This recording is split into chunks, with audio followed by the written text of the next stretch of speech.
क्षेत्र में तो परशुरामी बहुत जोरदार होती महाराज, पूरी एक रात परशुरामी में निकल जाते, क्यों मधु महाराज? हाँ, और परशुराम का पाठ करने वाला पात्र अगर तखत ना तोड़ दे तब तक परशुरामी सफल नहीं मानी जाती। हाँ, तखत जब तक न तोड़ते महाराज, भयंकर होता है इस क्षेत्र में। बांदा जिले के तो प्रसिद्ध है परशुरामी। यहाँ एक बड़े अच्छे महापुरुष भी हुए परशुराम बाबा, और परशुराम का ही पाठ करते थे, बड़े अच्छे महात्मा हुए। और परशुराम जी का पाठ करते करते रामलीला में जब वो प्रसंग आता है कि परशुराम जी प्रभु श्री राम को प्रणाम करके पुनः तपस्या के लिए चले गए, और परशुराम बाबा मंच से ही चल पड़े और महात्मा हो गए। ऐसे विलक्षण महात्मा हुए, बड़े अच्छे महात्मा हुए। पूज्य रोटीराम बाबा के मित्रता का भाव था। हम लोगों ने अनेक बार उनके दर्शन किए, यहीं रहते, चित्रकूट में कई बार यहाँ रहते थे, सुमेरपुर भी आते थे। तो महाराज परशुराम लक्ष्मण संवाद बड़ा विलक्षण, बहुत चिढ़ाया लक्ष्मण जी ने परशुराम जी को। राम जी समझाते, लक्ष्मण जी फिर चिढ़ा देते। अंत में परशुराम जी ने लक्ष्मण जी और राम जी को दोनों को डांटा, तुम दोनों मिले हुए हो, एक मेरे को चिढ़ाता है, एक मेरे को शांत कर देता, दूसरा चिढ़ाता है, तुम दोनों मिल करके मेरी शक्ति को नष्ट कर रहे हो, तुम दोनों को मार डालूंगा। राम जी बोले, महाराज अपराध हम लोगों का बहुत कम है, आपका क्रोध बहुत ज्यादा है। हाँ, अगर आप ब्राह्मण नहीं होते तो सामने अगर काल भी ललकारता हो तो हम लोग क्षत्रिय हैं। क्षत्रिय मर सकता है लेकिन काल की ललकार को भी सुन करके भाग नहीं सकता है, सिर कटा सकता है लेकिन पीठ नहीं दिखाएगा, ये छात्र धर्म है। अगर आप हमारा तपस्वी ब्राह्मण नहीं होते, महाराज हम तो ब्राह्मणों से डरते हैं, भय करते हैं, और उनसे भय खाने में ही हमारी सुरक्षा है। जब ऐसे गूढ़ वचन राम जी बोले, परशुराम जी को लगा कि ये तो भृगु जी की कथा कह रहे हैं, लगता है। हाँ, भृगु जी ने चरण प्रहार किया था और उन्होंने चरण पकड़ लिए थे, महाराज ये कहीं वही तो नहीं है। उन्होंने कहा, श्री राम ये धनुष केवल भगवान विष्णु इसमें प्रत्यंचा चढ़ा सकते हैं, अगर इसमें प्रत्यंचा चढ़ा दो तो मेरे को भरोसा हो जाए कि तुम भगवान के अवतार हो। देत चाप आपो ही चल गए। परशुराम जी देना चाहते थे, धनुष अपने आप ही चला गया। श्री राम के पास विश्वास हो गया कि साक्षात परब्रह्म परमात्मा है।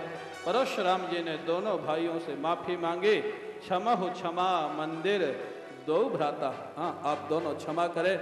वो महाराज चले जाते हैं। अब यहाँ का जो संकट था जनकपुर का, वो निकल गया। विवाह की तैयारी होने लग गई।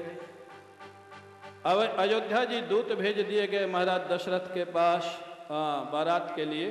दूत पहुंचते हैं, सारा समाचार देते हैं।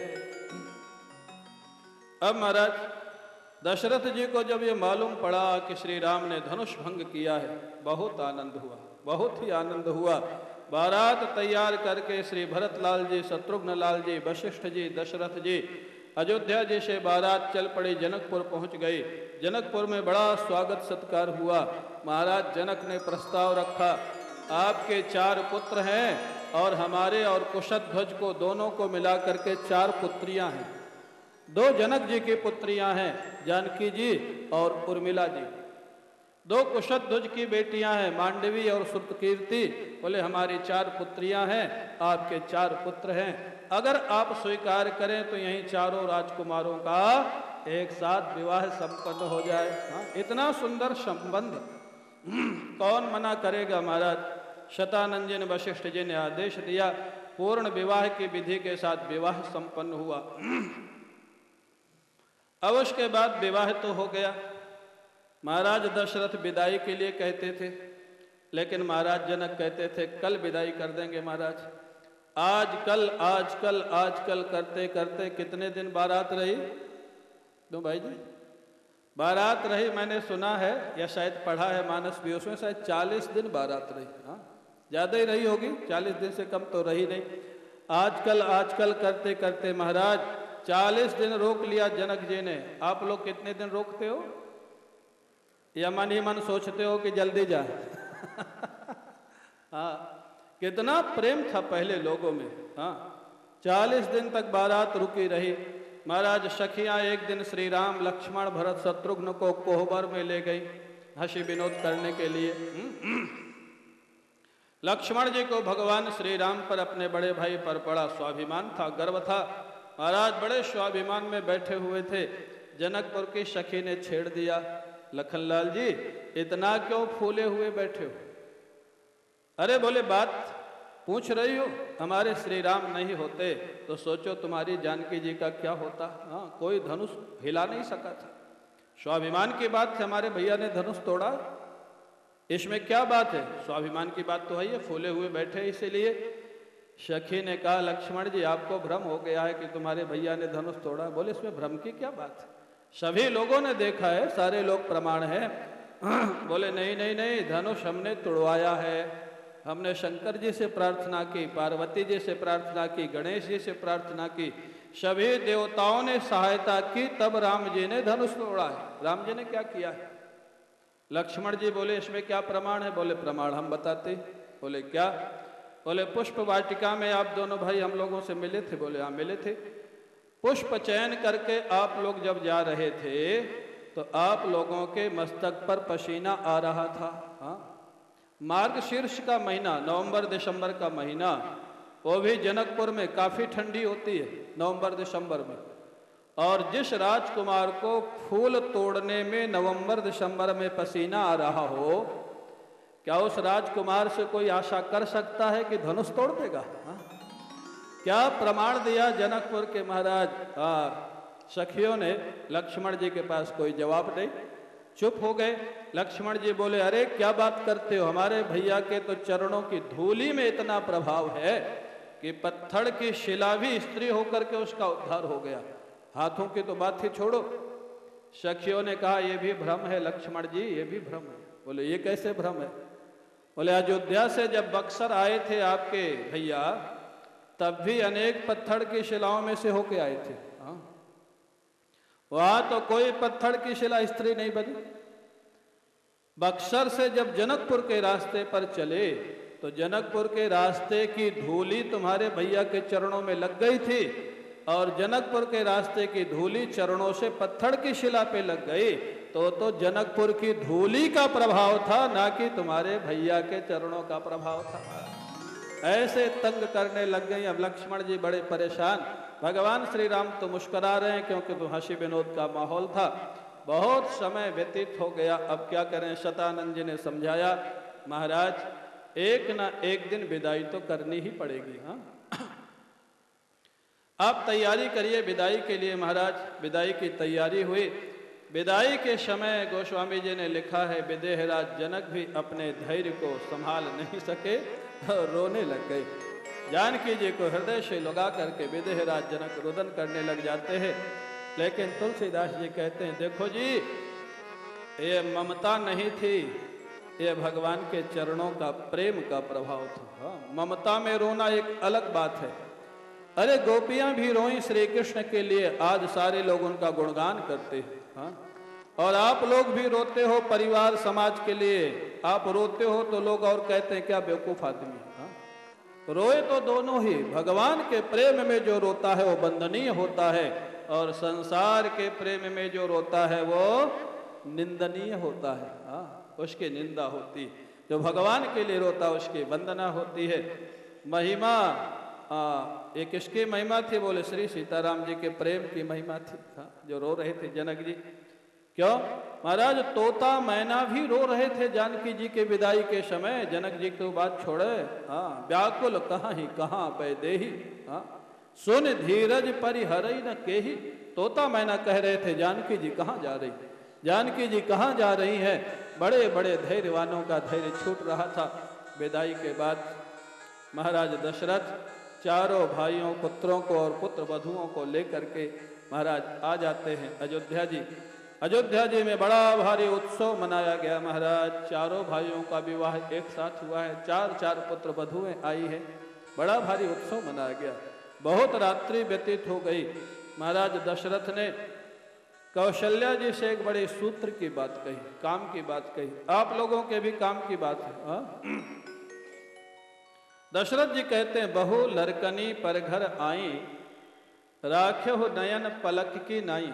कौशल्या, ये जो पुत्र वधुएं आई हैं इनको बहू नहीं बेटी मान करके रखना, पुत्री मान करके रखना। हाँ, झगड़ा ही समाप्त हो जाएगा। अगर सास बहू को पुत्री मानने लग जाए और महाराज बहू सास को माँ मानने लग जाए तो सारा झगड़ा समाप्त हो जाएगा। क्यों माताओं, बात सही है कि नहीं? हाँ या ना? झगड़ा बहू और सास का होता है, माँ बेटी का नहीं होता है। हाँ, बेटी से बर्तन गिर जाए तो माँ पूछेगी चलो टूट गया कोई बात नहीं, तेरे को चोट तो नहीं लगी ना। और बहू से गिर जाए तेरा रोज का यही काम है। हाँ, रोज तू यही करती है। हाँ, दृष्टिकोण का ही तो भेद है। रामायण जीना सिखाती है, कैसे जिए। एक बार पूज्य रोटीराम बाबा के पास एक व्यक्ति आया, बोले महाराज हम ट्रेन से जा रहे थे, हम तो चढ़ गए, पत्नी रह गई और ट्रेन छूट गई महाराज, फिर बड़ी समस्या हुई। बाबा बोले रामायण पढ़ता है कि नहीं? बोले हाँ पढ़ता तो महाराज। बोले रामायण से इसका क्या संबंध है? अरे बोले रामायण पढ़ता वहां पढ़ा नहीं है, सियही चढ़ाई चढ़े रघुराई। हाँ, राम जी पहले जानकी जी को चढ़ाए, बाद में स्वयं चढ़े, तो पहले ही चढ़ गया तो पत्नी रह जाएगी और क्या करेगा? तो रामायण तो हर व्यवहारिक और पारमार्थिक दोनों पक्ष सिखाती है महाराज। ऐसे दशरथ जी ने उनको उपदेश दिया। आगे की कथा आप लोग सब जानते, ये भी सब जानते ही है, लेकिन वो तो स्मारय न तो शिक्षाए, स्मरण दिलाना है आप लोगों को जो कथा है। अब महाराज कहते हैं, महाराज दशरथ ने देखा एक दिन दर्पण में अपना मुख देखा, बाल सफेद हो रहे थे। उन्होंने सोचा पुत्र को राज्य दे देना चाहिए। क्यों, यहाँ जितने लोगों के बाल सफेद हो गए हैं, हाँ बहुत लोग बैठे हमारे परिचित यहाँ जिनके बाल सफेद है, हाँ उन्होंने अपने बेटों को जिम्मेदारी दी कि नहीं दी, या चाबी अभी तक लिए बैठे? हाँ, दे देना कथा के बाद। हाँ, उन्होंने देखा श्रवण समीप भये शितकेशा मनहु जरठपन अस उपदेशा।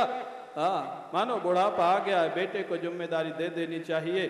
भगवान श्री राम के राज्याभिषेक की योजना बनाई, लेकिन महाराज प्रभु की कुछ ऐसी लीला थी, सरस्वती ने आकर के मंथरा की बुद्धि को घुमा दिया, मंथरा ने कैकेयी की बुद्धि को घुमा दिया, और अगले दिन राज्याभिषेक की जगह भगवान का वनगमन हो जाता है। 12 वर्ष भगवान विवाह के बाद अयोध्या में रहे। ऐसा मत सोचिए कि तुरंत ही वनगमन हो गया। हाँ, 12 वर्ष तक रहे, उसके बाद वनगमन हुआ है।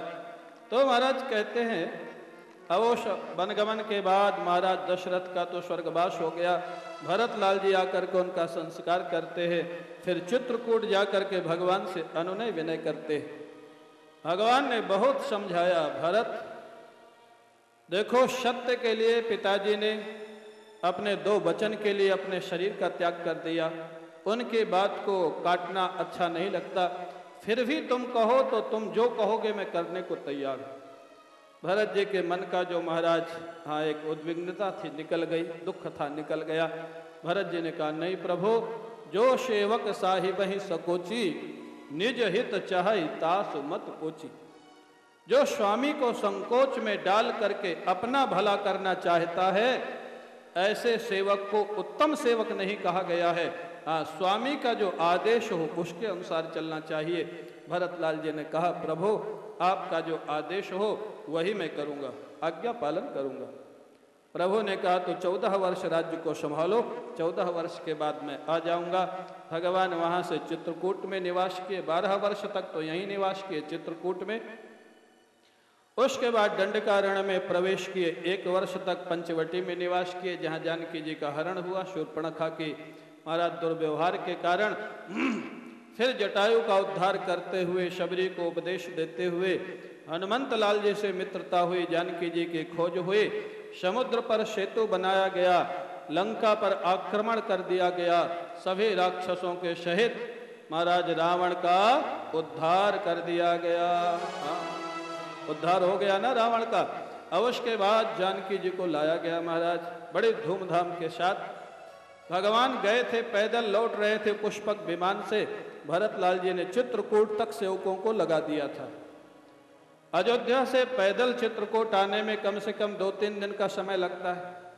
14 वर्ष में 1 दिन बचा था। भरतलाल जी को निश्चित हो गया अभी तक प्रभु चित्रकूट नहीं आए, तो लगता है 14 वर्ष के अंदर अयोध्या नहीं पहुंचेंगे, और नहीं पहुंचेंगे तो अब ये मैं जीवन धारण नहीं करूंगा, प्राण छोड़ दूंगा। महाराज गोस्वामी जी ने लिखा भरत जी की दशा।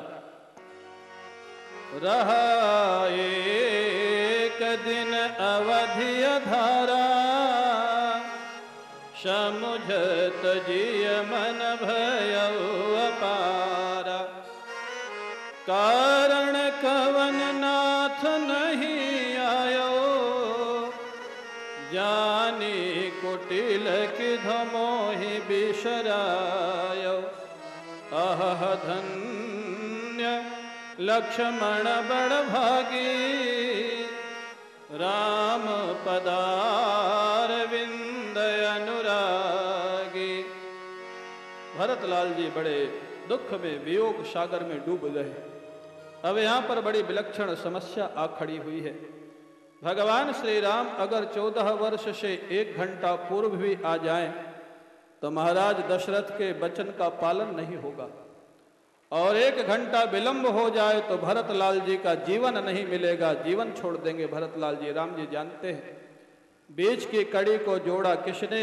हनुमंत लाल जी ने। हाँ, राम जी ने हनुमान जी से कहा, हनुमंत लाल जी जाओ, भरत जी को सूचना दे दो मेरे आने की, अगर विलंब हो गया तो मेरे को जीवित नहीं मिलेगा। हनुमंत लाल जी वेश बदल के जाते हैं। राम जी जिनकी इतनी प्रशंसा कर रहे हैं, राम जी के वियोग में उनका क्या जीवन है, क्या उनकी रहनी है, जरा देखो तो सही। वेश बदल करके जहां महाराज भरत जी रहते थे, पर्णकुटी बना करके अयोध्या के बाहर, वहां पर महाराज हनुमंत लाल जी प्रकट हो गए नंदी ग्राम में। वहां पर उन्होंने देखा, बैठे देख कुशासन, जटा मुकुट कृषगात, राम राम रघुपति जपत, श्रवत नयन जल जात। क्या झांकी प्रस्तुत की है तुलसीदास जी महाराज ने। कुशासन पर बैठे हुए हैं, जटाओं का मुकुट बना हुआ है, शरीर अत्यंत दुबला हो गया है। राम राम राम जैसे कोई अंतिम श्वास ले रहा हो, ये भरत जी की दशा है। आंखों से निरंतर अश्रु प्रवाह हो गया है भगवान के वियोग में। हनुमंत लाल जी ने जैसे इस दृश्य का दर्शन किया, उछल पड़े। तभी तो भगवान निरंतर भरतलाल जी के लिए चिंतित थे। ये जीवन है भरतलाल जी का। हनुमंत लाल जी कहते हैं, भरतलाल जी जिनके वियोग सागर में आप डूबने जा रहे हैं, वो प्रभु श्री राम, लक्ष्मण और जानकी जी के साथ अयोध्या के बाहर पहुंच चुके हैं। जैसे ये समाचार मिला, भरतलाल जी उठ के खड़े हो गए। को तुम तात कहाँ ते आए, मोहि परम प्रिय वचन सुनाए। आप कौन है? हनुमंत लाल जी प्रकट हो गए। दोनों एक दूसरे को महाराज हृदय से लगा लेते हैं। भरतलाल जी अयोध्या में समाचार देते हैं, सभी लोग पूरी तैयारी के साथ प्रभु का स्वागत करते हैं। उसके बाद महाराज प्रभु श्री राम भरतलाल जी की जटाओं को अपने हाथ से खोलते हैं। हाँ, सभी ने स्नान किया, तपस्वी के वेश का परित्याग किया, और वशिष्ठ जी ने मुहूर्त देखा। भगवान श्री राम का राज्याभिषेक हुआ और सभी लोग बड़े प्रेम से अयोध्या में निवास करने लग गए। बोलिए सियावर रामचंद्र भगवान की जय। अब आप लोग थोड़ा संकीर्तन करो, उसके बाद अब कृष्ण कथा का प्रारंभ होगा और नंदोत्सव करेंगे। थोड़ी देर संकीर्तन। राम नाम अति मीठा है, राम नाम अति मीठा है, कोई गा के देख ले। आ जाते हैं राम कोई बुला के देख ले। राम नाम अति मीठा है, कोई गा के देख ले। आ जाते हैं राम कोई बुला के देख। बोलिए राम नाम अति मीठा है, कोई गा के देख ले। राम नाम अति मीठा है, कोई गा के देख ले। आ जाते हैं राम कोई बुला के देख ले। आ जाते हैं राम कोई बुला के देख ले। राम नाम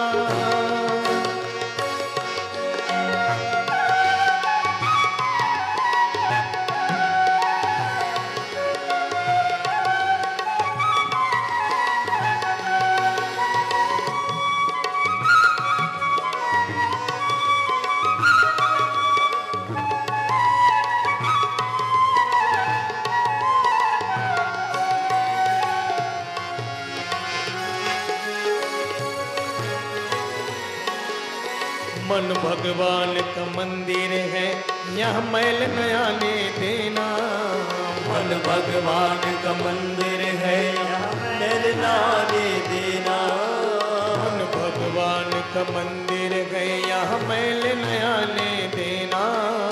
मन भगवान का मंदिर है, यहाँ मैल न आने देना। मनुष्य जन्म अनमोल मिला, इस व्यर्थ गवाना देना। अनमोल मिला, इस व्यर्थ गवाना देना। शीश दिए हरि मिलते हैं, शीश दिए हरि मिलते हैं, कोई देखे देख ले। राम नाम राम नाम राम नाम अति मीठा है, कोई गा के देख ले।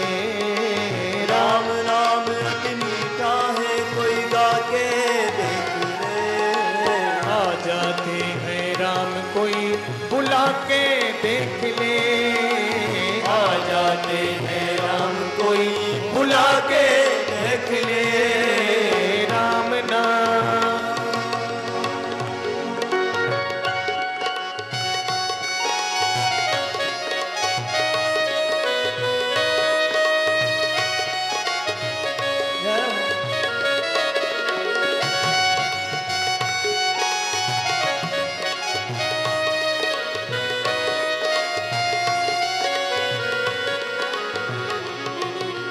जिस मन में अभिमान भरा, भगवान कहाँ से आए। जिस मन में अभिमान भरा, भगवान कहाँ से आए। जिस मन में अभिमान भरा, भगवान कहाँ से आए। जिस मन में अभिमान भरा, भगवान कहाँ से आए। घर में हो अंधकार भरा, मेहमान कहाँ से आए। घर में हो अंधकार भरा, मेहमान कहाँ से आए। राम नाम की ज्योति हृदय, राम नाम की ज्योति हृदय जला के देख ले। राम नाम राम नाम राम नाम अति मीठा है, कोई गा के देख ले। राम नाम अति मीठा है, कोई गा के देख ले। आ जाते हैं राम कोई बुला के देख ले। आ जाते हैं राम कोई बुला के देख ले। बोलो राम नाम।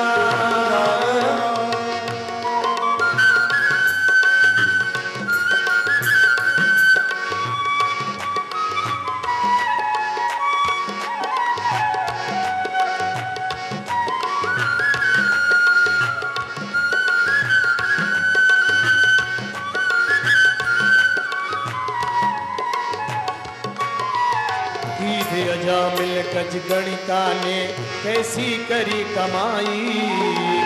अजामिल गज गणिका ने ऐसी करी कमाई।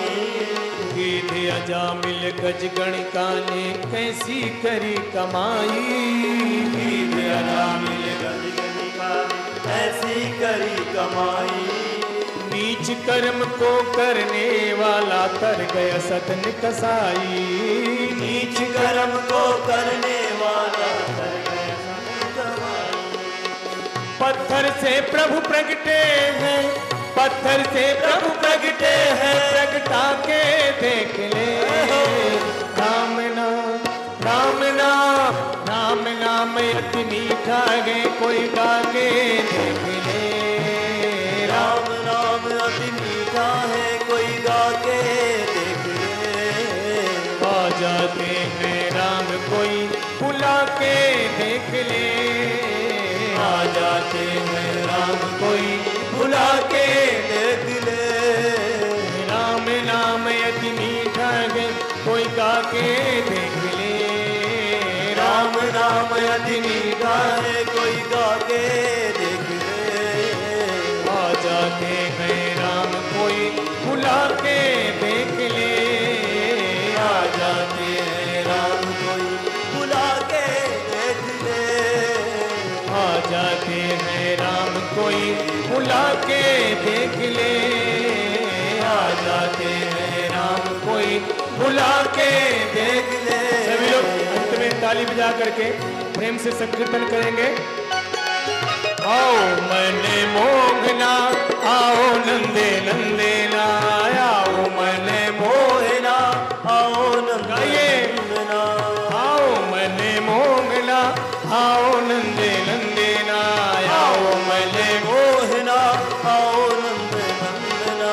गोपियों के प्राण धन राधा जी के रमना, गोपियों के प्राण धन राधा जी के रमना, गोपियों के प्राण धन राधा जी के रमना, गोपियों के प्राण धन राधा जी के रमना। जय हो। आओ मले मोहना आओ नंदे नंदे ना, आओ मले मोहना आओ नंदे नंदना, आओ मले मोहना आओ नंदे नंदे ना, आओ मले मोहना आओ नंदे नंदना।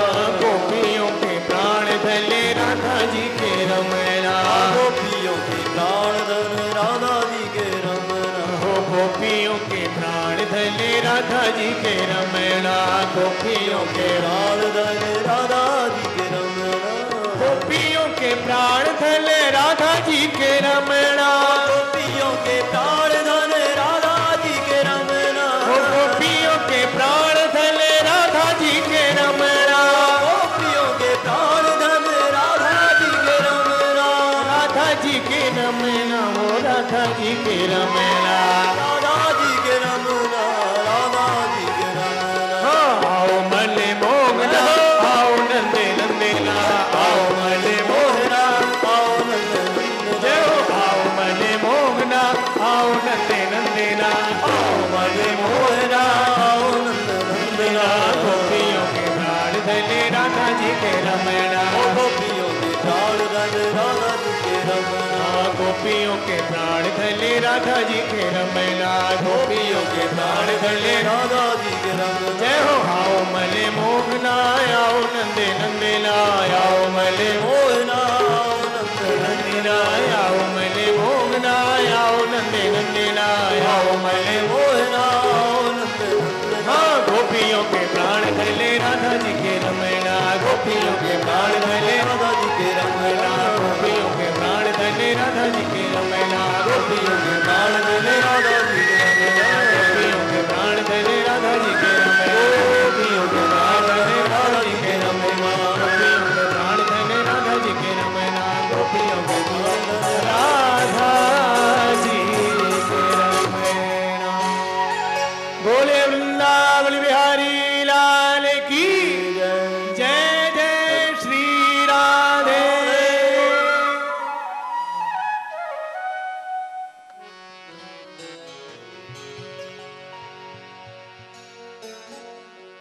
बोले वृंदावन बिहारी लाल की जय। प्रेम से बोलिए। अब तो दुपट्टा भी ओढ़ लिए आप लोग। बोले वृंदावन बिहारी लाल की जय जय जय श्री राधे।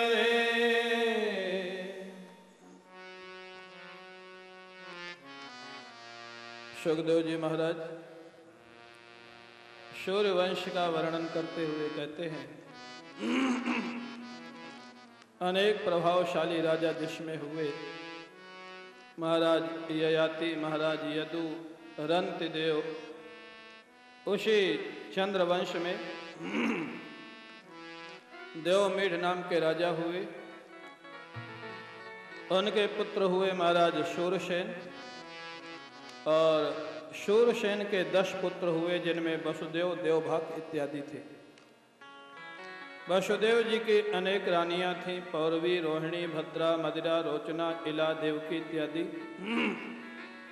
सभी के पुत्रों का वर्णन है यहाँ पर। देवकी मैया के जो पुत्र हैं वो कीर्तिमान, सुषेण, भद्रसेन, उदारधे, ऋजु, संवर्धन, भद्र, संकर्षण, अष्टमस्तु तयोराशीत स्वयमेव हरि किलो। देवकी मैया के 8वें पुत्र के रूप में साक्षात परब्रह्म परमात्मा श्री कृष्ण अवतार लेते हैं। और सुभद्रा जी भी देवकी जी की ही सुपुत्री हैं, श्री कृष्ण की सगी बहन। भगवान के अवतार का प्रयोजन था भक्तों को आनंदित करना, दुष्टों का उद्धार करना और धर्म की स्थापना करना। एक चौथा प्रयोजन भागवत में और लिखा हुआ है। हाँ, 3 प्रयोजन तो भगवत गीता में भी हैं, सब जगह हैं। भागवत में एक चौथा प्रयोजन भी लिखा हुआ है। बड़ी सुंदर बात सुखदेव जी महाराज कहते हैं। कलो जनिष्यमाणानां दुःख शोक तमोनुदम् अनुग्रहाय भक्तानां सुपुण्यं व्यतनोति यशः।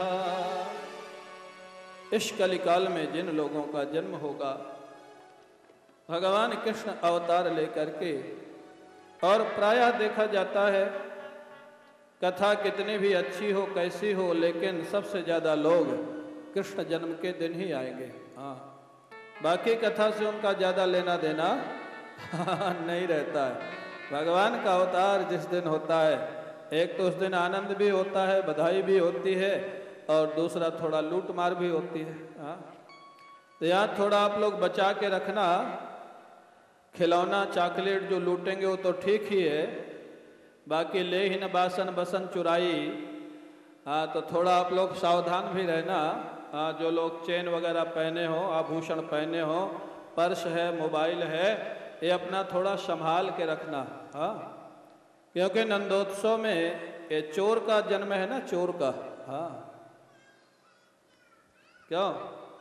अब चोर का जन्म होगा तो उसमें कुछ चोर तो इकट्ठे होंगे महाराज। हमारी हर कथा में 2-3 चैन जरूर जाती है नंदोत्सव के दिन। हाँ, इसीलिए मैं कह देता हूँ पहले से सावधान रहना। हाँ, बचा के रखना। हाँ, जब चोर आएगा तो चोर के साथ ही जरूर आएंगे। क्यों रोहित जी? तो महाराज बड़ा भारी उत्सव होता है ठाकुर जी के जन्म का। सुखदेव जी ने बड़े संक्षेप में भगवान कृष्ण की कथा सुना दी। राजा परीक्षित से नहीं रहा गया, उन्होंने कहा महाराज 4 दिन तक तो आपने इतने राजाओं की कथा सुनाई, इनके पुत्र ये हुए, इनके पुत्र ये हुए, इनके पुत्र ये हुए। 10वें स्कंद के प्रारंभ में राजा परीक्षित अपने हृदय का भाव प्रकट करते हैं। कथितो वंश विस्तारः भवता सोम सूर्ययोः राज्ञां चोभय वंशानां चरितं परमाद्भुतम्। महाराज, आपने राजाओं की वंशावली का बहुत वर्णन किया। मेरे ठाकुर के जन्म की जब कथा आई तो आप संक्षेप कर रहे हैं, नहीं विस्तार से सुनाइए। सुखदेव जी राजा परीक्षित को थोड़ा छेड़ रहे हैं। जानते हैं कि भगवान के भक्त हैं और भक्तों को छेड़ने में थोड़ा आनंद भी आता है, इसलिए हम भी छेड़ते रहते हैं कृष्ण भक्तों को। हाँ महाराज, सुखदेव जी कहते हैं राजन, तुम्हारा श्री कृष्ण से क्या लेना देना है? क्यों विस्तार से सुनना चाहते हो? राजा परीक्षित ने कहा महाराज, मेरे परिवार के प्रत्येक सदस्य का संबंध श्री कृष्ण से था। हाँ, वो चाहे कुंती माँ हो, चाहे द्रौपदी हो, चाहे उत्तरा हो, और उधर चाहे महाराज युधिष्ठिर हो, भीमसेन हो, अर्जुन हो, नकुल सहदेव हो, पांडु हो। अरे परिवार का एक एक सदस्य तो ठाकुर जी से जुड़ा हुआ था। हाँ? और मेरी अगर आप पूछें तो मेरा तो जन्म ही नहीं होता अगर श्री कृष्ण गर्भ में मेरी रक्षा नहीं करते। मेरा तो जन्म ही उनकी कृपा से हुआ है। मेरा तो इतना संबंध है, इसलिए आप कृपा करके मेरे ठाकुर की कथा थोड़ा विस्तार से सुनाइए। सुखदेव जी ने एक बात और कही, बोले राजन, कृष्ण कथा प्रारंभ होगी तो 2-3 दिन चलेगी। तुमने 3 दिन से कुछ खाना, महाराज फलहार या भोजन कुछ किया नहीं है, तो मैं ऐसा कह रहा हूं कि थोड़ा कुछ फलहार इत्यादि ले लो, उसके बाद कृष्ण कथा प्रारंभ हो। आप लोगों ने लिया 3 दिन से कि नहीं? हाँ? कि एक दिन में 3 बार? परीक्षित ने 3 दिन से कुछ नहीं लिया था, और यहाँ तो महाराज सोनी मास्टर की व्यवस्था में दनादन दिन में 3 बार महाराज ये मिठाई वो मिठाई। अच्छा है, आनंद करो, चित्रकूट धाम में कथा भी सुनो, रसगुल्ला भी खाओ, मिठाई भी खाओ, क्या चिंता है। तो महाराज कहते हैं कुछ फलाहार कर लो। बोले नहीं महाराज, भूख नहीं लगी। बोले क्यों नहीं लगी भूख? बोले कथा में इतना रस आ रहा है कि कुछ खाने की इच्छा नहीं हो रही है। ऐसे उत्तम श्रोता थे परीक्षित। अब आज ना तो ऐसे वक्ता है ना ऐसे श्रोता है। बंबई में प्रेमपुरी आश्रम में 6-7 साल पहले मैंने एक कथा कही थी भागवत। वहाँ पर जो आयोजक था वो बोला, महाराज हमको परीक्षित जैसे कथा नहीं सुननी। मैंने कहा थोड़ा और स्पष्ट करो, कहना क्या चाहते हो? बोले परीक्षित तो 7 दिन कथा सुन के भगवान के धाम को चले गए थे वहीं से, हमको ऐसी कथा नहीं सुननी, हमको तो अभी घर जाना। मैंने कहा तुम घबराओ नहीं, अगर तुम परीक्षित नहीं हो तो यहाँ सुखदेव ही कहाँ है तुम्हारे सामने। हाँ, तुम भी सुनते रहोगे, हम भी सुनाते रहेंगे, दोनों साथ ही चलेंगे, पहले कोई जाने वाला नहीं। ऐसे ऐसे श्रोता होते। राजा परीक्षित ने कहा इतना रस आ रहा है। हाँ, बोले महाराज खाने की इच्छा ही नहीं हो रही, आप कथा सुनाइए। सुखदेव जी महाराज कहते देखो राजन, द्वापर का अंतिम चरण चल रहा था। भूमंडल पर दुष्टों का भार बढ़ गया था। कंस, जरासंध महाराज जितने बड़े बड़े दुष्ट थे, पौंड्रक, शाल्व, शिशुपाल, दंतवक्त्र, बड़े बड़े दुष्ट थे महाराज, पूरे भूमंडल में छाए हुए थे। बड़ा भारी भार बढ़ा हुआ था। देवता लोग भगवान की स्तुति करने जाते हैं। कहा? क्षीर सागर के किनारे। तत्र गत्वा जगन्नाथं देवदेवं वृषा कपिं पुरुषं पुरुषसूक्तेन उपतस्थे समाहितः। क्षीर सागर के किनारे जाकर के पुरुष सूक्त से महाराज स्तुति करते हैं भगवान की। आकाशवाणी होती है। उस आकाशवाणी को केवल ब्रह्मा जी ने श्रवण किया। क्यों? सारे देवता खड़े थे तो केवल ब्रह्मा जी ने क्यों सुना? भाई बड़े आश्चर्य की बात है। या माइक से जो बात बोली जाएगी तो या तो सबको सुनाई देगी या किसी को सुनाई नहीं देगी। लेकिन लिखा है आकाशवाणी को केवल ब्रह्मा जी ने सुना, बाकी देवताओं को सुनाई नहीं पड़ा। क्यों? बोले रेडियो स्टेशन से प्रसारण हो रहा हो और आपके रेडियो का स्टेशन ठीक न लगा हो तो वो प्रसारण आपके रेडियो में सुनाई नहीं देगा। तो ब्रह्मा जी के जो हृदय की मन की स्थिति थी वो ठीक भगवान से जुड़ी हुई थी, इसलिए ब्रह्मा जी को आकाशवाणी सुनाई दी, बाकी लोगों को सुनाई नहीं दी। महाराज रेडियो में स्टेशन ठीक नहीं लगा था, अंतःकरण के मन की दशा ठीक नहीं थी बाकी लोगों की। ब्रह्मा जी ने सबको बताया धैर्य धारण करो, भगवान अवतार लेके आने वाले हैं। लेकिन इस बार थोड़ा परिवर्तन किया गया है अवतार में। क्या? रामा अवतार में भगवान श्री राम बड़े भाई थे, लक्ष्मण जी छोटे भाई थे। इस अवतार में शेष भगवान बड़े भाई बन के आएंगे और भगवान नारायण छोटे भाई बन के आएंगे। बोले क्यों? ऐसा क्यों किया गया? बोले लक्ष्मण जी परेशान हो गए थे राम जी से। हाँ, कोई कुछ भी कह देता था राम जी को, लक्ष्मण जी अगर लड़ने के लिए तैयार हो तो राम जी रोक देते थे। नहीं, मर्यादा पुरुषोत्तम। शेष भगवान ने कहा प्रभु इस बार मैं छोटा भाई बन के नहीं चलूंगा, बड़ा भाई बन के चलूंगा। बोले वो क्यों? बोले आपको लोग भूमंडल में बहुत परेशान करते हैं और मैं छोटा भाई रहता हूँ, कुछ बोलता हूँ तो आप डांट देते हैं, मैं कुछ बोल नहीं पाता। मैं बड़ा भाई बन के चलूंगा, आपको जरा भी कोई परेशान करेगा उसकी खबर मैं लूंगा और आप भी बीच में बोलोगे तो आपके भी खबर लूंगा, क्योंकि मैं बड़ा भाई रहूंगा। बलराम जी ने श्री कृष्ण को भी कई जगह डांटा, भागवत में वर्णन, क्योंकि बड़े भाई थे मारे। तो उद्देश्य अच्छा था, बड़ा भाई बनना माने बड़प्पन के लिए नहीं, भगवान की सुविधा के लिए। बड़ा बनना चाहते। ब्रह्मा जी ने बताया और भगवान की योग माया भी आएगी, तीनों मिलकर के लीला करेंगे। देवताओं से कहा तुम लोग ब्रज में ब्रजवासी बन करके जन्म ले लो, गोप बन जाओ। देवियों से कहा गोपियां बन जाओ। कई तरह की गोपियां थी, इसलिए महाराष्ट्र में वर्णन मिलता है, कुछ गोपियां देवियां भी बनी हुई थी महाराज। अब इधर क्या होता है, मथुरा में कंस के